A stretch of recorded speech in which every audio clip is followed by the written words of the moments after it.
ఒక యోధుడు ఇలా అంటున్నాడు, "ఈ ప్రపంచమంతా నాకు దక్కినా, నా వాళ్ళను కోల్పోయి వచ్చిన విజయం నాకు అవసరం లేదు." ఇది ఒక సాధారణ మనిషి మాట కాదు. కురుక్షేత్ర యుద్ధ రంగంలో అర్జునుడు కృష్ణుడికి చెప్పిన హృదయ వేదన. Hello friends, welcome back to GKL with Satyabhama. Last శ్లోకంలో అర్జునుడు ఇలా అన్నాడు కదా, వారే లేకపోతే రాజ్యం, సుఖాలు, జీవితం కూడా నాకు అవసరం లేదు అని. ఇప్పుడు అతను ఇంకా లోతుగా తన బాధను చెప్పబోతున్నాడు. అదే భగవద్గీతలోని 33వ శ్లోకం.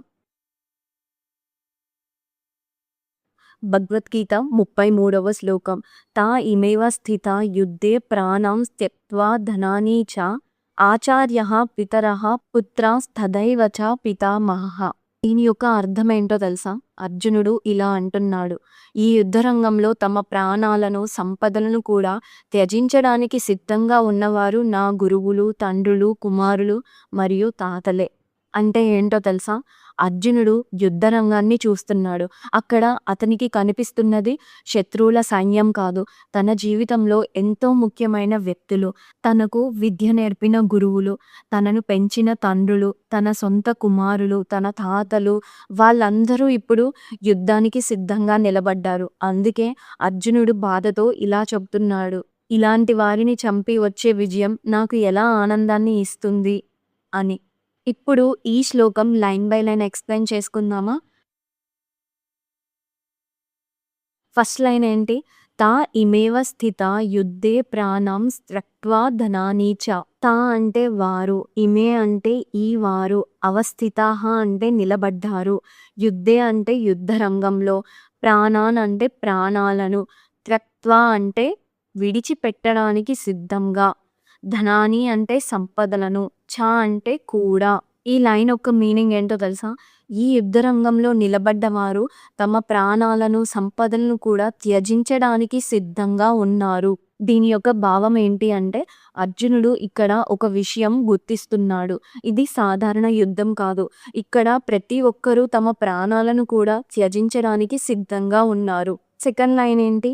ఆచార్యః పితరః పుత్రస్తథైవ చ పితామహః.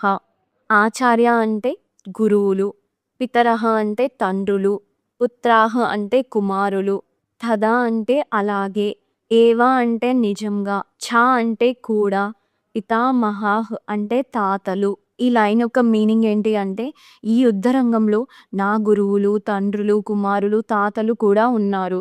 దీని యొక్క భావం ఏంటో తెలుసా? అర్జునుడు ఇలా చెబుతున్నాడు, ఇక్కడ నా శత్రువులు మాత్రమే లేరు, నా జీవితంలో అత్యంత ముఖ్యమైన వ్యక్తులు కూడా ఉన్నారు. ఈ శ్లోకం యొక్క భాష్య సారాంశం ఏంటో తెలుసా?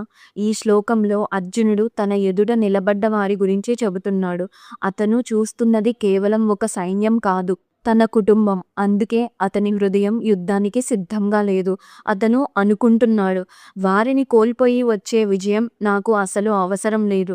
కానీ అర్జునుడు ఇంకా గ్రహించని విషయం ఏమిటో తెలుసా? ఈ యుద్ధం వ్యక్తిగత ద్వేషం కోసం కాదు, ధర్మాన్ని కాపాడడానికే. ఇప్పుడు ఈ శ్లోకం మన లైఫ్కి ఎలా కనెక్ట్ అవుతుందో ఒక రియల్ లైఫ్ ఎగ్జాంపుల్ తీసుకొని చెప్తాను. సో ఫర్ ఎగ్జాంపుల్, ఒక పెద్ద హాస్పిటల్ ఉంది. ఒక డాక్టర్ పని చేస్తున్నాడు అక్కడ. ఒకరోజు ఒక తీవ్రమైన ప్రమాదం జరిగింది. ఆ ప్రమాదంలో గాయపడిన వారిని అందరినీ హాస్పిటల్కి తీసుకొచ్చారు. ఆ డాక్టర్ తన డ్యూటీ ప్రకారం ఎమర్జెన్సీ వార్డులోకి వెళ్ళాడు. కానీ అక్కడ చూసిన దృశ్యం ఏంటో తెలుసా? అతని హృదయాన్ని కదిలించింది. ఆ గాయపడిన వారిలో తన సొంత బంధువులు కూడా ఉన్నారు.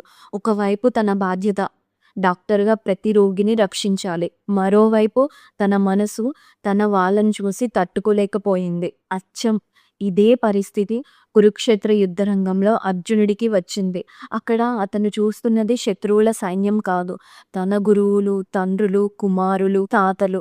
వారిని చూసినప్పుడు అతని హృదయం యోధునిగా కాకుండా ఒక మనిషిగా స్పందించింది. ఈ శ్లోకం మనకు ఒక గొప్ప సత్యాన్ని నేర్పిస్తుంది. అదేమిటో తెలుసా? మన జీవితంలో ఎవరితో మనం పెరిగామో, ఎవరితో మనకు అనుబంధం ఉందో, ఒకరోజు వారే మనకు ఎదురుగా నిలబడితే మన హృదయం ఎంత కలత చెందుతుందో అర్జునుడికి ఇప్పుడు అదే జరిగింది. యుద్ధ రంగంలో అతను చూస్తున్నవారు శత్రువులు కాదు, తన గురువులు, తన తండ్రులు అంటే పెద్దలు, తన కుమారులు, తన తాతలు. వారందరూ యుద్ధం కోసం నిలబడ్డారు. అందుకే అర్జునుడు ఆలోచిస్తున్నాడు. ఇలాంటి వారిని జయించడం ద్వారా మనకు నిజంగా ఆనందం వస్తుందా? కురుక్షేత్ర యుద్ధ రంగంలో అర్జునుని మనసు మరింత కలత చెందుతుంది కదా! ఒక్కో క్షణం గడిచే కొద్దీ అతని హృదయంలో సందేహం పెరుగుతుంది. తన వాళ్ళను తన ఎదుట నిలబడి ఉన్నప్పుడు వారిని జయించడం ద్వారా తనకు ఏ ఆనందం వస్తుంది? ఈ ప్రశ్న అతని హృదయాన్ని కుదిపేస్తుంది. కానీ అర్జునుడు ఇంకా తెలుసుకోలేదు. ఈ సందేహమే భగవద్గీత అనే మహాజ్ఞానానికి ద్వారం అవ్వబోతుంది అని. ఇది ఈరోజు శ్లోకం. తర్వాత శ్లోకంలో అర్జునుడు ఇంకా స్పష్టంగా చెబుతాడు. ఇలాంటి వారిని చంపడానికి నేను సిద్ధంగా లేను.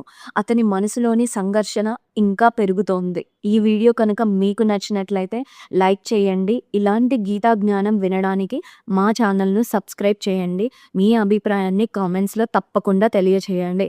జై శ్రీకృష్ణ.